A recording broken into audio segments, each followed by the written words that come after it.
Alors, je vous demande, est-ce que tout à l'heure on parlait de déroger. Si moi je transmets un message, je ne suis pas au plus haut niveau de la société. Je déroge. On est au milieu. Ben oui, je déroge, donc je suis pas donc. Celui qui transmet, il est au milieu. Voilà, il est au milieu. Bon, et donc il faut faire attention de pas. Il vaut mieux que ce soit quelqu'un. Bon, là par exemple, Jésus dit. J'ai peut-être pas compris, c'est le message très simple. Il dit, je suis celui qu'on m'a envoyé. On m'a envoyé. Déjà, on m'a envoyé, c'est-à-dire que c'est pas moi qui ai décidé. On m'a envoyé. Et on m'a envoyé pour dire des choses. Bon, c'est pas moi qui dis, c'est pas les choses qu'on m'a envoyé de dire, c'est pas moi qui les ai décidées. Donc, quand vous lisez ça, vous dites, Jésus, finalement, c'est un larbin. Il est envoyé par son patron pour dire des choses et pour transmettre des choses.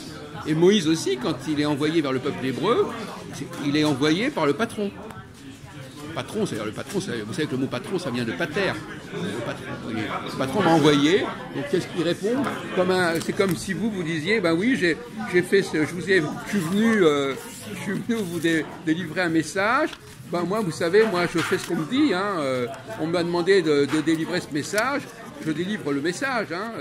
Et puis je dis exactement, voilà, celui qui m'a envoyé dit la vérité, et ce que j'ai entendu de lui, je le dis pour le monde. Celui qui m'a envoyé est avec moi, il ne m'a pas laissé seul, parce que je fais toujours ce qui lui est agréable. Bon, c'est un discours de quoi ça? De maître ou d'esclave? D'esclave. Ben voilà. Or, malheureusement, c'est Jésus qui dit ça. Voilà. Bon, c'est pas, oui, vu comme ça, c'est quand même intéressant. Ça m'a stupéfait de lire ce passage du chapitre 8 de Jean. Parce que ça ne colle pas du tout avec l'image que les chrétiens se font de Jésus. Parce que Jésus, finalement, René Louis, c'est comme si c'était le messager qui voulait se faire prendre pour l'expéditeur. C'est comme si le larbin voulait prendre la place du patron. À un moment donné, non, moi en réalité, je ne suis pas un larbin du tout, moi je suis fils du patron, et puis en fin de compte, je suis comme le patron. Et c'est la fameuse théorie de savoir si le père et le fils c'est pareil, ou je ne sais pas quoi. Vous connaissez cette théorie sur la Trinité C'est quoi la théorie sur la Trinité entre le père et le fils? Ils sont de la même nature, de la même substance, qu'est-ce que c'est? Vous rappelez vos souvenirs un peu de catéchisme ou de... C'est transhypostase, je pense. Les transhypostases, le père et le fils et l'esprit sont transhypostases. Oui, je sais, oui. Mais transhypostase, ça veut dire que c'est Enfin, à un moment donné, on a voulu que le messager soit également l'expéditeur, enfin, quelque part. Transhypostase, ça veut dire au même niveau. Oui. Il n'y a pas de hiérarchie. Voilà.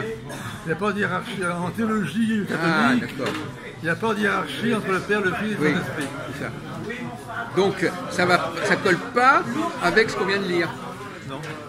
Voilà. C'est ça que je voulais vous faire dire. Ça ne colle pas. Et donc, quelque part, on a rajouté cette problématique qui n'est pas vraiment exposée dans les évangiles. Alors, chez les orthodoxes, c'est différent. Chez les orthodoxes, c'est différent parce que chez les orthodoxes, le Fils procède du Père. Oui, et procéder, ça veut dire quoi ici? Parce que moi, je me méfie des mots. Alors, chez les catholiques, le Fils... le Saint-Esprit. Non, c'est la question du Saint-Esprit. Chez les catholiques, le Saint-Esprit procède du Père et du Fils. D'accord. Et procéder, ça veut dire quoi? Alors que chez les orthodoxes, le Saint-Esprit est issu du Père. Oui, c'est pas le cocoué. Oui, c'est la querelle du filioque. Oui. Voilà, filioque. Dans la liturgie catholique, et filioque procédit. Voilà. Sans ça tous. Procédit, on retrouve la mot. Mais alors. Le Saint-Esprit, c'est comment dire en latin, esprit de nous sanctus. Oui. Donc l'Esprit Sanctus, chez les catholiques, procède du Père et du Fils. Donc, et procède par terre, par trop, enfin, je sais pas, par trêne, D'accord. peu importe le mot latin, et filioque. Ouais, d'accord. Bon, Pas trop et filioque. Revenons sur le mot. Alors que chez les orthodoxes, le Saint-Esprit procède du Père. Voilà. Bon, mais procède. Et c'était une grande querelle théologique entre... Et en quoi consiste, à votre avis, quel était l'enjeu de cette querelle, justement? Qu'est-ce que ça faisait? Qu'est-ce que ça changeait de dire ceci ou cela, monsieur Renaud? L'enjeu de la querelle, c'est que les orthodoxes sont plus près de Moïse et du Père. Ah oui. Et pourquoi Moïse? Qu'est-ce que vous croyez que Moïse? Où est-ce qu'il est Moïse? Moïse c'est le Père, je veux dire. Comment? Moïse c'est le Père. Comment ça Moïse c'est le Père? Ici, c'est un patriarche. C'est un Moïse, patriarche, je veux dire. c'est le Père, d'abord c'est pas un patriarche, c'est Abraham qui est un patriarche. Oui, mais... Et Moïse il est l'envoyé, il est exactement au même stade que Jésus. Il est envoyé par mais c'est quand même une figure paternelle comme Abraham, je veux dire. Bon. Oui. C'est une figure paternelle, mais en même temps, il est envoyé. Il est le fils par rapport à celui qui l'envoie. Oui. Désolé de vous le dire, mon cher Renaud. Donc, il n'est pas si paternel que ça.